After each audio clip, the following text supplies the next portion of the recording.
Today we're going to look at the 3 stages to mastery after a spiritual awakening.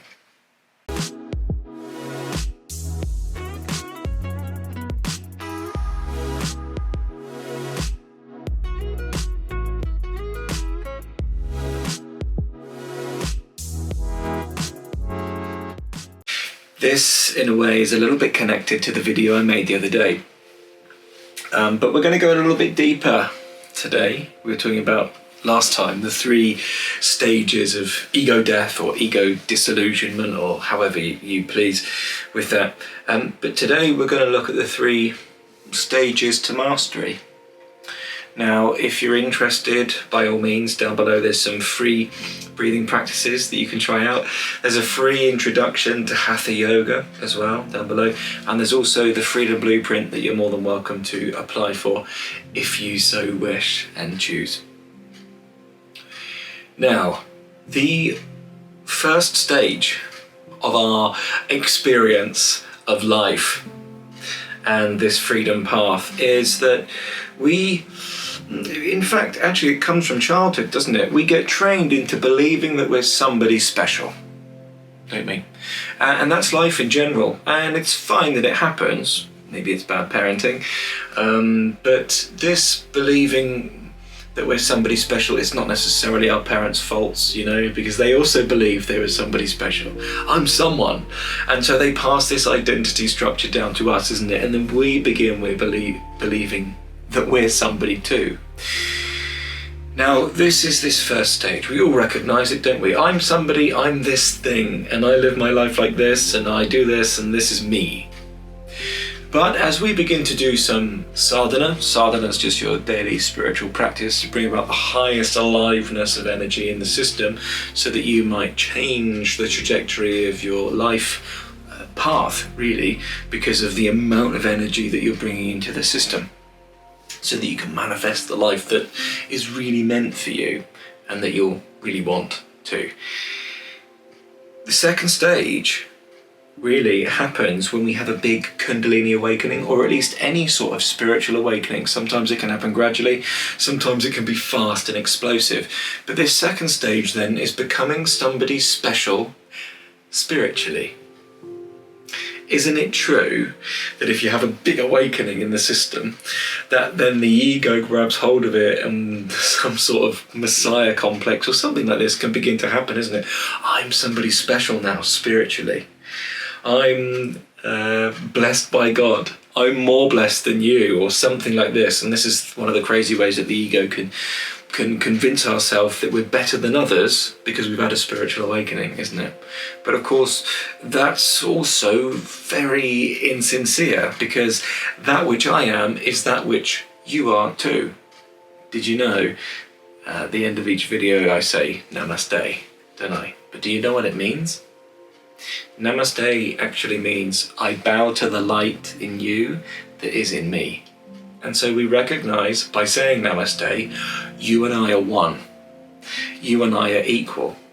Whatever experiences that I've had may not be the same as your experiences, but not one is better than the other.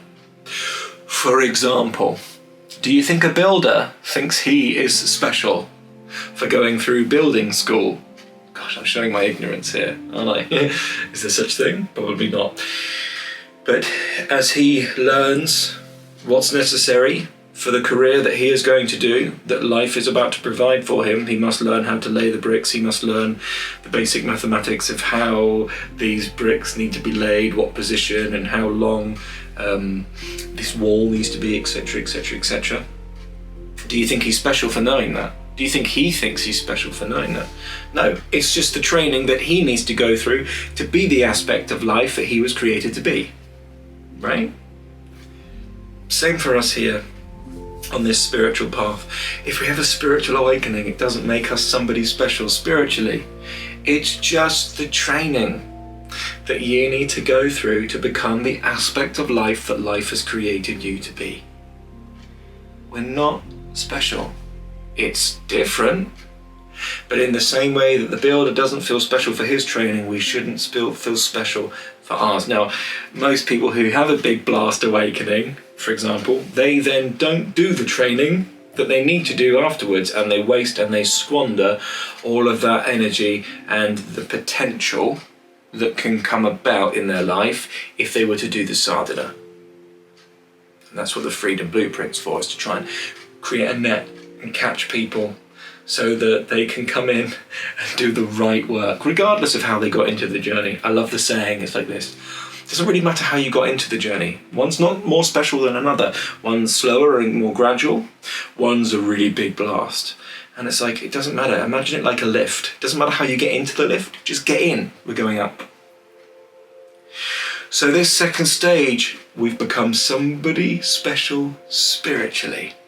But then the third stage is the most powerful stage, because we've gone from somebody to somebody special, to somebody special spiritually, to nobody at all.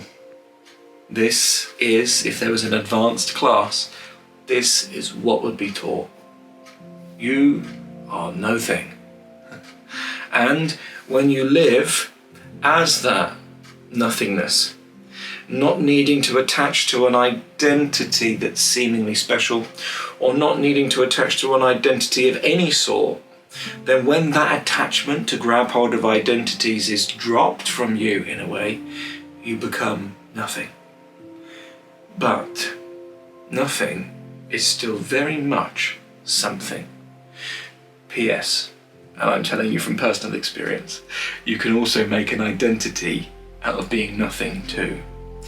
However, once all of that's dealt with, when you can really be nothing, nothing is still something, because as I, ego, Jamie, sits back and is nothing and doesn't need to be anything, then a wonderful energy, universal energy, can flow through that which is this one that we call Jamie. But really, as much as Jamie would love to claim these flowing words that come out of his mouth, Jamie can't claim those words because he's not involved in them. So, after all of this, and I know I'm not telling you anything you don't already know deep down anyway, but after all of this, we come back to nothing. But remember, nothing is still something. I hope this helps. That's the 3 stages. Lots of love. Have a great day. Namaste.